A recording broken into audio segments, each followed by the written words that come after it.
Bom dia, João Paulo, tudo bem com você? Estamos aqui Tudo com ótimo. João Paulo Miranda Maria, diretor do Casa de Antiguidades, que vai estar na programação da Mostra de São Paulo, que começa hoje, dia 22 de outubro. Bom dia, João Paulo, tudo bem com você aí? Bom dia, tudo ótimo. E você? Tudo bem. Então, João Paulo, queria falar um pouquinho aqui para nossos ouvintes, né? Como é que esse projeto você está trabalhando no roteiro do Casa de Antiguidades, que foi selecionado para Cannes, passou em Toronto, São Sebastião, aí um monte de festivais aí este ano. Pena que Cannes não aconteceu da maneira, na época da pandemia, você não pode mostrar o filme direto lá.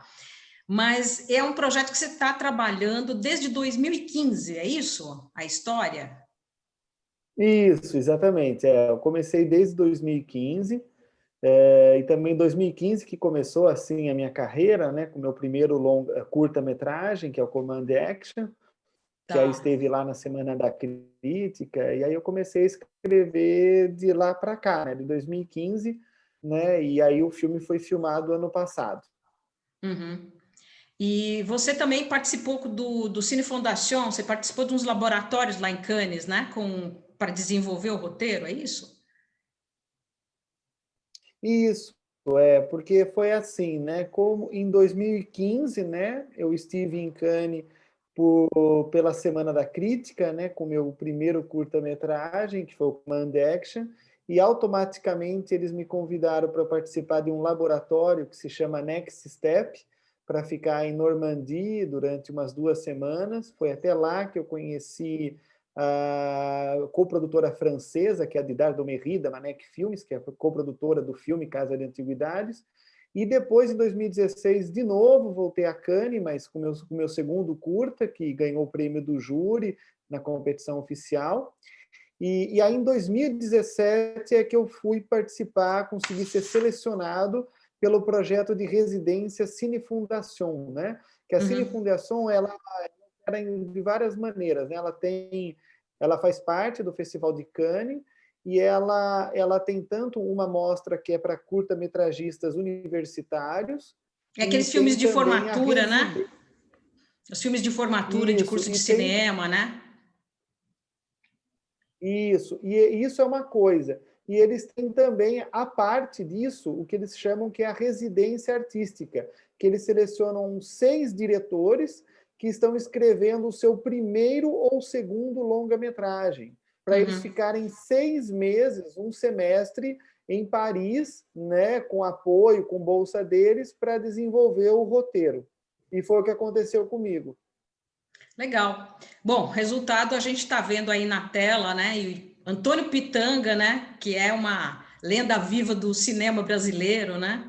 Trabalhando nesse protagonista, né? Que é um homem pobre, perseguido, abatido por uma série de coisas, racismo e tudo mais. Queria saber também como é que você chegou no Antônio Pitanga para atuar no teu filme. Sim. Olha, desde 2015, quando eu escrevia o roteiro, eu já imaginava o Antônio Pitanga, era a minha referência, quase um modelo, assim, sabe? Que eu já imaginava, tanto que o próprio nome do personagem em 2015, na primeira versão, ele se chamava Antônio, justamente para me lembrar. Porque nos curtas-metragens eu trabalhei mais com não atores ou atores que não eram conhecidos. Então, assim, eu imaginava que, pela fama do Pitanga, que ia ser talvez difícil ele aceitar o convite de fazer o meu longa, né? Então, mas eu colocava o nome dele porque eu pensava nele. E o engraçado é que, para mim, por exemplo, um detalhe é que eu não colocava no roteiro que era, por exemplo, um homem negro e nem que era um homem, assim, de 80 anos de idade.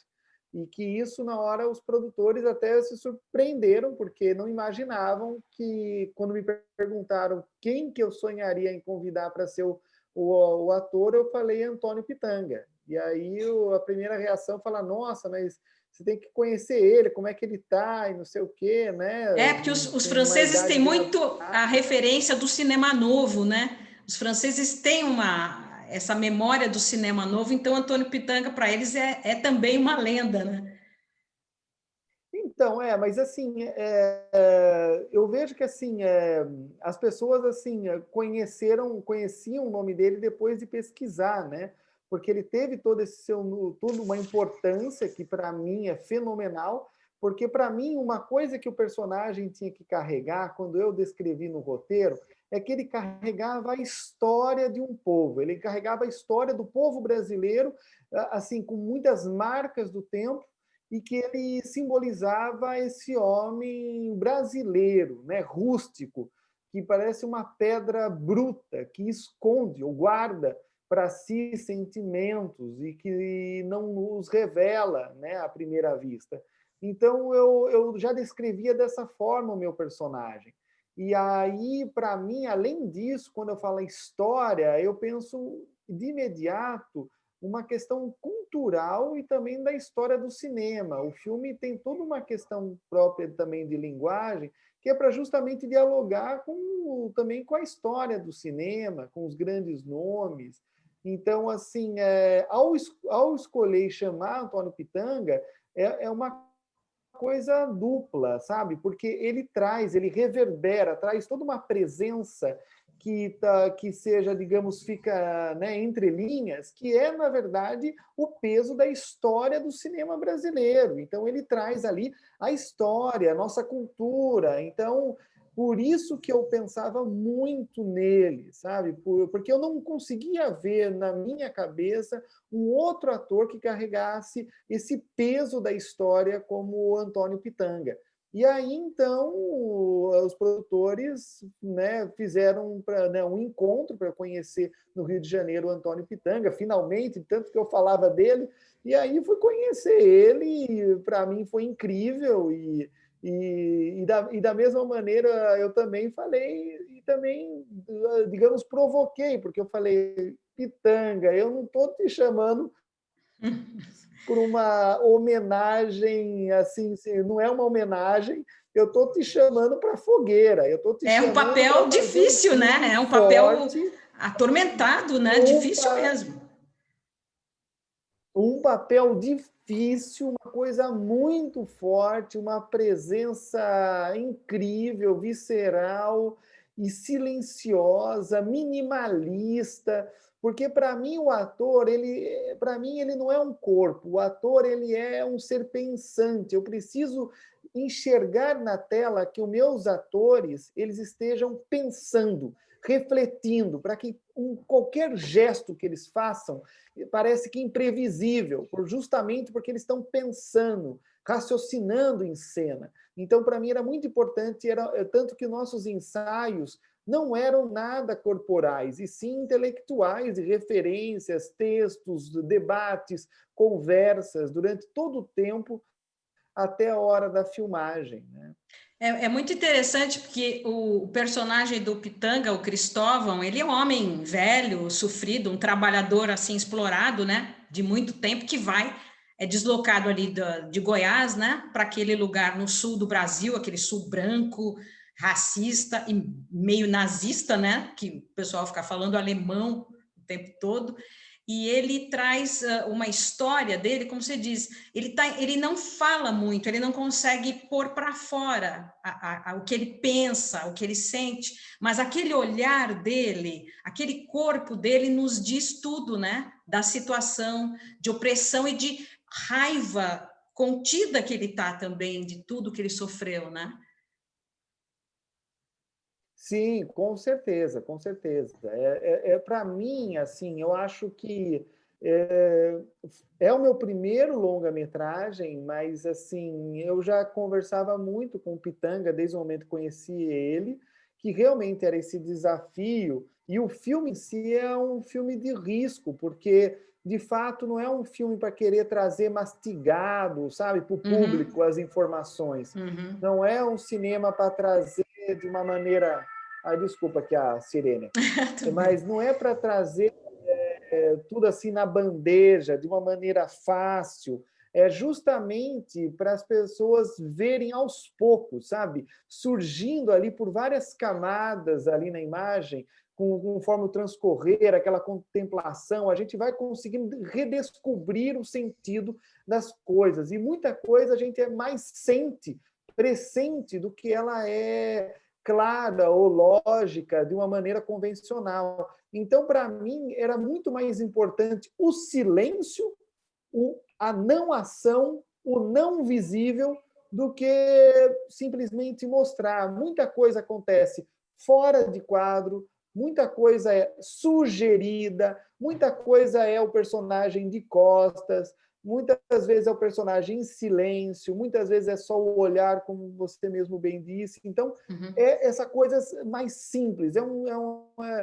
um cinema que eu queria muito resgatar, assim, não que querendo fazer uma coisa retrô, alguma coisa do gênero, mas recuperar uma coisa que, às vezes, eu, como cinéfilo também, não apenas como cineasta, sinto falta, de um cinema de autor, um cinema de risco, um cinema ousado, que saiba reconhecer que, antes do entretenimento, tem a arte. Então, toda essa conversa com o Pitanga era como fazer esse grande filme, dialogar com a história do cinema, que para mim é muito cara, a história do cinema brasileiro, lembrar desde Mário Peixoto com Limite, um filme muito ousado, arriscado, toda a vanguarda dos anos 60, né? Glauber, Kaká, o cinema novo, tanto que também é por isso que eu trouxe o Pitanga para quase que fazer um ritual, uma cerimônia, né, de batismo meu, porque o Glauber iniciou seu primeiro longa com a presença com o Pitanga. Kaká também, e vários outros filmes do cinema novo, ele esteve ali marcado e presente. Então, para mim, era fundamental cumprir esse ciclo e trazer o Pitanga, que representa essa geração anterior de um cinema de autor, e como dialogar com uma nova geração, da qual eu estou fazendo agora parte, surgindo no cinema brasileiro, com também grandes nomes que estamos tendo aí nos últimos anos, de realmente assumir um novo cinema de autor, no momento que o cinema brasileiro precisa desses ícones e desses grandes exemplos de força e de personalidade forte. Eu acho interessante no caso do teu filme, né, que não só, assim, tem outros títulos que hoje também dialogam com uma realidade um tanto distópica, né, que a gente está vivendo, que você se afasta em vários momentos do realismo, né, que teve uma fase do cinema brasileiro que estava muito realismo, cine favela movie e tudo mais, né, e agora eu acho que tem surgido títulos, que o Casa de Antiguidades é um deles, que trazem isso também um pouco de certas situações alegóricas, digamos assim, né? Que elas têm uma simbologia um pouco mais complexa, que exige que o público participe um pouco para decodificar aquilo que ele está dizendo também, né? Através da sua estética, da sua fotografia, de coisas que nem as máscaras do filme, né? Que aparecem aquelas máscaras, o que é aquilo, né? Você está propondo um jogo para o público participar também, né? Sim, com certeza. E é todo um processo, tanto da cultura, né? Trazer essa questão da cultura brasileira, no caso dessas máscaras que vêm das cavalhadas, né? Que vêm do interior de Goiás, da cultura popular, mas também trazer independente de se o público consegue ou não compreender à primeira vista os símbolos, a primeiro momento, imagino esse público sentir como se fosse um ritual, né? Eu posso lembrar, por exemplo, sei lá, de um outro filme, por exemplo, Na Morte do Corisco, do Deus e o Diabo na Terra do Sol, sim, aquele rodopio, que é uma coisa tão alegórica, tão folclórica, sim, também de um realismo. E no meu filme, eu quero trazer esse lado real, mas é invisível. E muita filme faz todo. Está falhando um pouco o seu microfone, João Paulo. Que é essa. Alô? Oi. Não, falhou um pouco o seu. Cortou um pouco a sua fala, esse agora há pouco. Que você estava falando da dança do Ah, tá bom. corisco no Deus e o Mas Diabo, então, que cria isso, aquele que momento para alegórico e tal. isso, que sai de uma certa realidade. Então, esse tipo de referência que saia de um realismo, no caso, trazer um surrealismo, eu penso que não é uma coisa que vem, digamos, é uma coisa que vem também da cultura, sabe? Que vem da cultura popular, da cultura brasileira, e no caso, em questão, também vem da religião. Então, traz um peso, por exemplo, da Umbanda, do Candomblé, vem aquela figura, por exemplo, do caboclo boiadeiro, então que Uhum. vem essa crença E você põe na e música todo também, aquele né? Aquelas músicas na afro, né? música. Na verdade, a música que é tocada no filme, aquela música É Hora, é uma música de processo de ritual mesmo. É a música para chamar o caboclo boiadeiro. Então, se tiver algum ali que é um discípulo, seguidor da figura do caboclo, vai vibrar, vai dançar, porque realmente é real, é uma referência que não vem apenas de um imaginário pessoal, é uma coisa que vem no imaginário mesmo cultural brasileiro, né, e religioso, que eu quis trazer nesse filme, né, para sentir isso, né?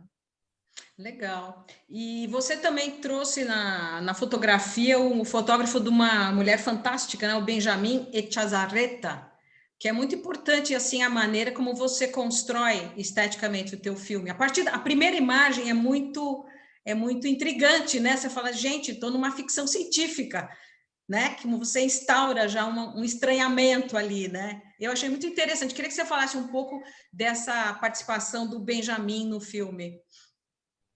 Que ele é chileno, né? O Benjamin. Olha, a parte. Isso. Na verdade, ele é francês, porque Ah, como a gente tem uma parceria, né, como eu falei, de coprodução francesa, precisava ter um cabeça de área da França, e no caso foi o fotógrafo, né? ok. Mas ele mora no Chile, né? E aí o Benjamin, ele veio, né? E que com toda uma experiência enorme, né? Eu estou começando com o meu primeiro longa, e ele já fez vários outros longas, então, ele veio com uma experiência principalmente de iluminação, incrível no filme. No caso do posicionamento de câmera, assim como eu já fazia desde os meus curtas-metragens, eu sempre tive muito marcado, já anotado, aonde eu queria colocar a minha câmera. Então, ou seja, essa coisa de colocar a câmera foi uma coisa muito simples, muito rápida, porque eu já chegava no set falando, olha, Benjamin, é aqui que eu já tinha pensado, eu já tinha conversado com ele, e aí ele trabalhava um bom tempo em questão da iluminação, que era o que mais ele trabalhava, e um detalhe importantíssimo no filme, que foi um grande desafio, que eu pedi para o Benjamin, que realmente trazer para o filme, que era toda uma maneira de eu conseguir enxergar uma luz interna que venha dentro dos olhos dos personagens. E isso é uma luz que a gente usou uma técnica como no 2001, Odisseia no Espaço, que foi quando foi o Kubrick filmar aquele jaguar, numa cena que tem um jaguar e que os Sim. olhos brilham. E aí Aham. a gente fez todo um esquema com vidros semi-reflexivos, onde os atores não eles olhavam para nós, estava tudo escuro, e aí a íris dos olhos ficavam abertos. Só que por um espelho específico que a gente usava, vinha uma luz e que entrava na íris da pupila dos olhos e brilhava o sangue do lado de dentro do olho. Nossa, Então, que isso tudo. sofisticação, né? Olha, Então ficou isso daí não ótimo foi. isso. Ficou ótimo. Então, então todos aqueles momentos de brilho no olhar, desde do gato, no próprio Pitanga, na personagem da Ana Ana Flávia. Flávia, sabe? Exato, da Aline, que fez a Jandira. Então, ou seja, tem vários momentos ali pontuais que tem esse tal brilho no olho que é real, não é um efeito especial. É uma coisa que nós fizemos na filmagem mesmo. Não, é incrível. Não, realmente foi muito cuidado. Agora, para terminar, João Paulo, me diz uma coisa: o que é que você está pensando dessa possibilidade de vocês irem para o Oscar o ano que vem? Como é que isso tá na tua cabeça? Olha, eu confesso que foi assim, uma grande surpresa, porque confesso que não imaginava, né, estar sendo cogitado, ainda mais com o meu como o Primeiro primeiro, longa, né? né, longa-metragem, e além disso, que o filme é um cinema de autor, né, como eu disse agora há pouco, não é aquele cinema que a gente imagina que é o tipo de Hollywood. Não, de Só jeito que eu nenhum. acho que muita gente, às vezes, imagina um clichê que o que Hollywood quer do nosso cinema.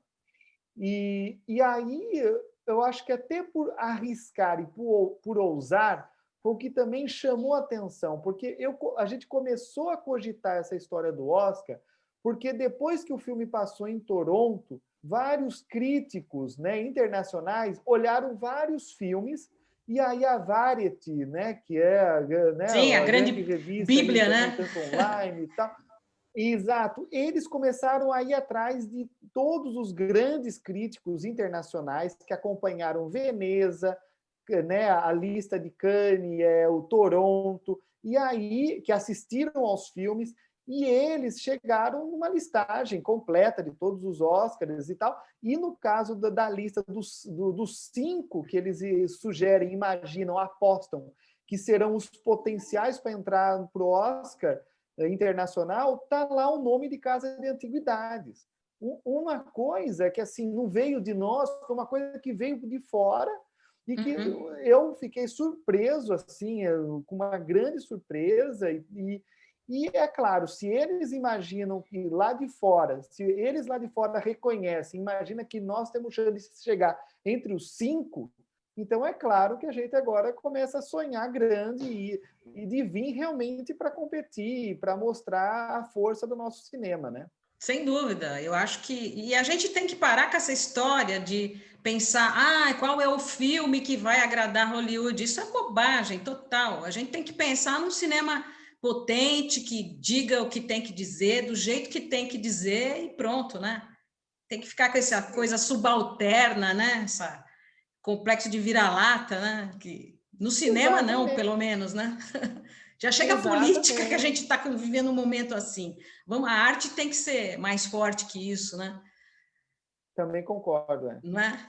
Bom, João Paulo, quero te agradecer muito a tua participação. Espero que o filme seja aí bem visto na mostra e que vocês, quem sabe, né? Cheguem no Oscar no ano que vem com Pitanga, que é um mito vivo aí do nosso cinema. E esse filme é muito importante também para falar de racismo, né? Que é um tema que está na ordem do dia aqui nos Estados Unidos também, e está mais do que na hora da gente falar disso, né?